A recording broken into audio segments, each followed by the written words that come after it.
Good afternoon, everyone, and welcome to the Peachy Comeback. My name's Abby Holden. I'm your host of the show. This is a channel where we talk about all things breast cancer. I have with me today my very best friend, Rebecca Matthews. Hi. Rebecca, say hi. Hi. Hello. So, we're here today to talk about nuts and bolts, okay? Okay. Of like treatment, breast cancer treatment. You are in the midst, almost on the other side of breast cancer treatment. You're doing amazing. You're a rock star.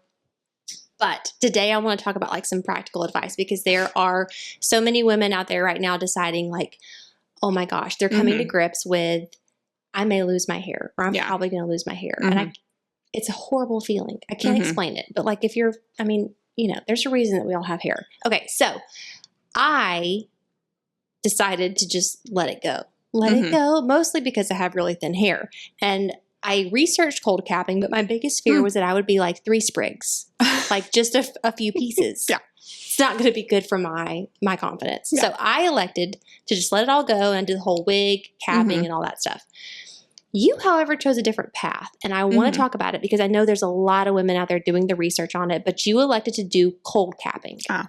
Walk me through, first off, just like what led you to that decision? Why were you like, what does this mean for me? Well, cold capping, to be honest, when they told me I would need chemotherapy, and I knew, you get that image in your mind of like losing your hair, the typical, which is what happens from the drugs that we were on. And I had never heard of cold capping before. I'm in healthcare. I'd never heard of it before. Really? Never heard of it? No. And, I don't do a ton with oncology, but no, I'd never heard of it before. Okay. And it's been around for a while. I think it's been around since the 90s. So you researched it. My nurse coordinator, she suggested it. She said that, you don't have to lose your hair. Like, I had a patient who just lost a little bit right here. And I was like, just brought a lot of comfort in the midst of, something that's really scary because I think as women, our hair means a lot to us. Absolutely. And also we're like going into the holidays and I don't know, just not that the holidays have a whole lot to do, but I just, you're like wanting to see family and wanting to see people. Feel like yourself. Yeah. Right? Yeah. So I did some research on it and I have pretty thick hair at baseline. You have, hold on, everybody time out. Okay. So if everybody could just go and pull up a recent episode of Friends, not a recent episode, any episode of Friends, and look at Rachel Green's hair. That's what Rebecca's hair looks like. Okay. So she has the hair of a goddess. Not saying that you shouldn't do cold capping if you don't have the hair of a goddess, but she does have. So just I do think you do. There are tools online to see how much hair you'll lose, and so they're how much they estimate. And so I think there's different systems you can use. The one that they had where I was at Emory, they used. I'm blanking. I'm blanking on it. But I looked up that system, and it basically estimated that I would probably lose about 50% of my hair with the treatment that I was on and how many sessions I had. And so I was hoping that that wasn't right. Not 50%. But I probably did lose about 50%, to be honest. Which proves my point that you have the hair of a goddess because your hair still looks great. But anyway, so I knew that. Need to so is it local, Rebecca, to the facility that you're going to get treatment at? Like, do you need to ask them hey, do you guys offer this? I think, there's a type that requires a machine and your setup and all that. And then there's another type, I think it's the penguin cold capping that just requires dry ice and their capping system. And then you need a friend to come with you. But that one, you could do that anywhere. Okay. It doesn't require any machinery. Okay. So where I was at, they had a machine and they had, so my oncologist was like, oh, very supportive. You want to do cold capping? Let me get you a cold capping chair. And so it's a different part of the infusion center. And so that's what we did. And I wanted to try it. I wasn't sure if it would work or not. I looked online. Actually, there's not a lot of great resources online to see sort of how people did with it. I'm sure people don't want to document maybe day one, hair loss. I certainly didn't really want to keep any of those pictures. Still not looking great. I have some I can share. I'm just kidding. but I wanted to try. Yeah. I think one thing that's unfortunate is that it's not covered by insurance. Really? It's not. And so I think the whole thing was about $2,500 because you pay for the startup and then you pay for each session as it comes. Okay. So I think that that's hopefully something that could change at some point. I think New York State actually just passed a law requiring insurance to cover that for women because it's a side effect of treatment and it matters. And, you know, if you can get more people to do it and get insurance to pay for it, it can get better. Yeah. So anyway. And like great results. I mean, like, look at you. Oh my gosh. You. No, I'm serious. Thank you. That's very kind. It's wonderful. So I know all the places that are. Well, it's fine. But just like, but generally, like I'm sure that was so helpful. So what was it like? So, okay, you did the research, you did self-pay, like you're going to pay for it directly. What was like, walk me through a day getting ready to go to chemo with cold capping. So you have a bag of stuff that you take because you have like your own cap that's yours that connects to the machine that they have there. So I would bring that and they kind of send you like the whole kit. So you get there. It's not the most pleasant experience in some ways, but you have to soak all of your hair. So they send you a little spray bottle. Interesting. So my sweet boyfriend would spray all of my hair, brush it down. You want it to basically be really flat on your head and dripping wet. And this has to happen before you start getting ready to go into chemo, where you're going to feel like terrible. Yes. And then you put this cap on. It like sort of molds to your head. Then you put like another helmet on. It's very tight. You have a chin strap that like keeps it really. So it's like because we're working on compression, right? Like you want it to basically be as close to your scalp as possible. Okay. Because basically then you hook it up and then you freeze your scalp. And you do this before, I think there's 2 drugs that cause alopecia. So you do it like, I think 30 minutes before you start either of those drugs. So the nurse knew when that would be and would help me and would start the cooling or whatever. And so for 15 or 20 minutes, it's literally just cooling and freezing your scalp. So at that point, I stopped talking to anyone. Yeah. Had the lights go down. Towards the end, I started taking a Tylenol. Yeah. And they'll give you an Ativan. I think that's something that some women use because it's pretty painful. Sure. Is it?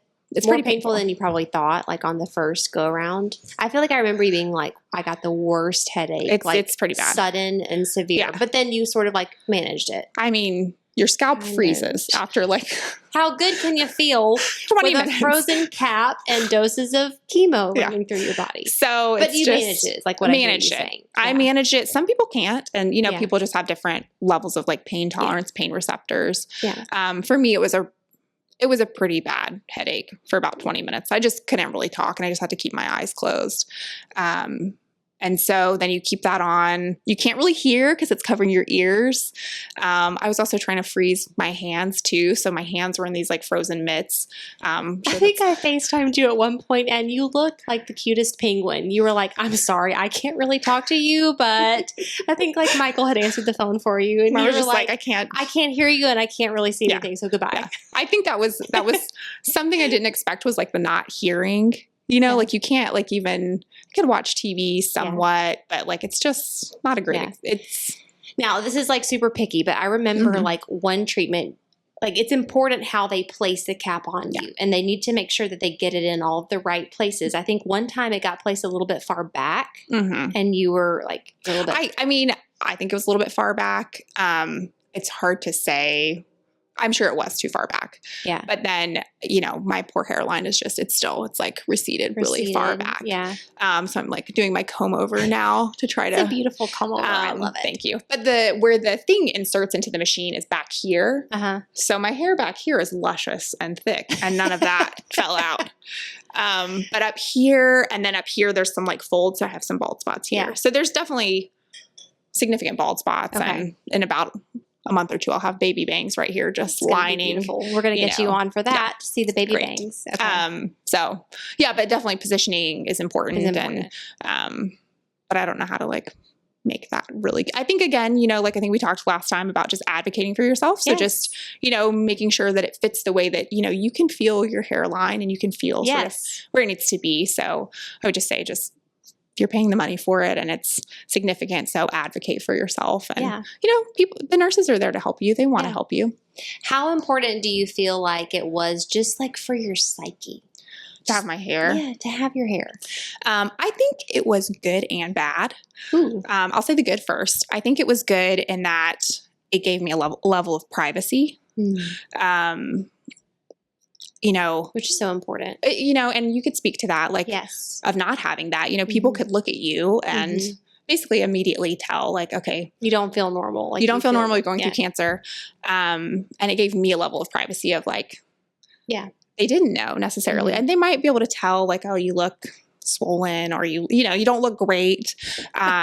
But they wouldn't know. Pale. But you just have this, you know, it's something you can I think in a time when you feel very out of control in a lot of ways, it's kind of nice to have one thing that you're like, I can, you know, I can tell you when I want to tell you. And I can talk about other things. I don't have to just talk about this. We can talk about with it. Yeah. So that's nice because that sort of changes the conversation sometimes when you're like, you know, I have cancer. So about me. Let's talk more about me. It's hard to like go back to like, what are you doing on Friday night? You know, or people feel that way.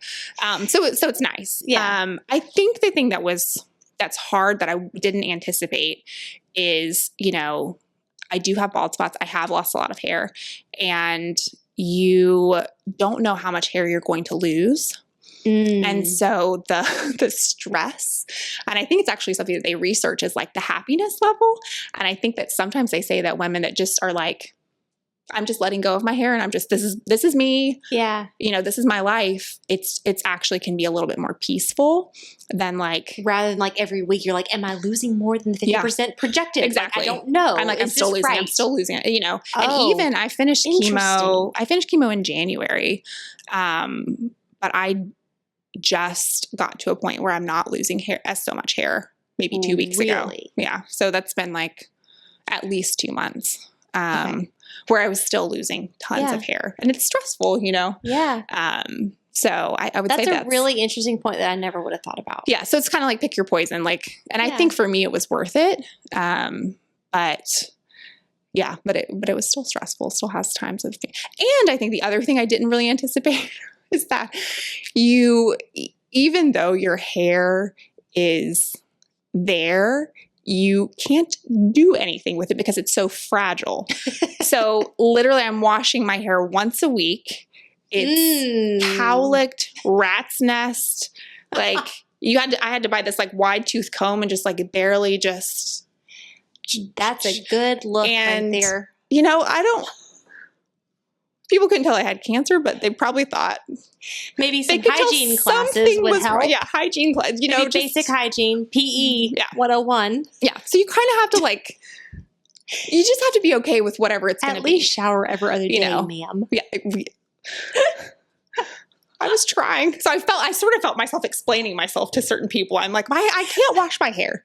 I know it looks terrible. My hair looks gross. I know it looks terrible. And I even to now, like I can't like blow dry it or style it. Yeah, because it's still really. Wait, so when was the last time you blow dried or styled your hair? I say that, but yesterday I did try to like. It was the first time I've done it since October. Really? Just this little part right here where I was like, let me just try to like cover this a little bit more. It looks good. Thank you. You did a good job. Thanks. Yeah, that's good. So I think I'm going to start trying, but they say like 6 months after chemo to still baby it, like wash it like a maximum of 2 times a week, and don't use any heat products. Don't like basically just let it air dry. So anyway, there's good, there's bad with it. I'm grateful for it. There's a reason I look like this. There's a reason. This is not how I always look. Well, you look beautiful. Anyway, you always look so cute. No, you really did. You were a trooper. Like you looked very, just very pulled together. I saw you a lot throughout your treatment, and you were you wore it really well. So that's kind of go for you. Okay, so what we want people to know is that insurance should cover cold capping. Yes. Because it works. And if you had to do it again, would you? If I had to do it again, I think, Oh, really? I don't know. I'm not sure. I think so. I think knowing if I knew that this is how it would look, not that this is like perfect or anything, yes, but I just think there really is such a psychological component that you have to be ready to basically not know the outcome for a more extended period of time. Yeah. And for me, I think it was worth it to do that. I think it's still a little too close to the experience for me to really say, like, you know, Yes would or I do it no. again? True. God forbid if I have to do this again ever, you know, like, I know. but I think it was definitely worth it. Yes. But it was not the way I anticipated it being the first time that I heard somebody talk about it, where they were like, oh, you don't have to lose your hair. You'll be fine cold capping. So this is the real cold capping. And Yes. if anybody has questions, they can message us or they can make a comment on this cool video and you'll answer them. Sure. I'll send it to you. Yeah. Okay. Sounds good.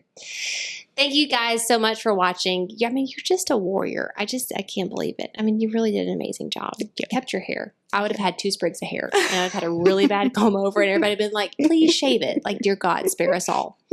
Anyway, this is the Peachy Comeback. Thank you guys so much for watching. Have a wonderful day.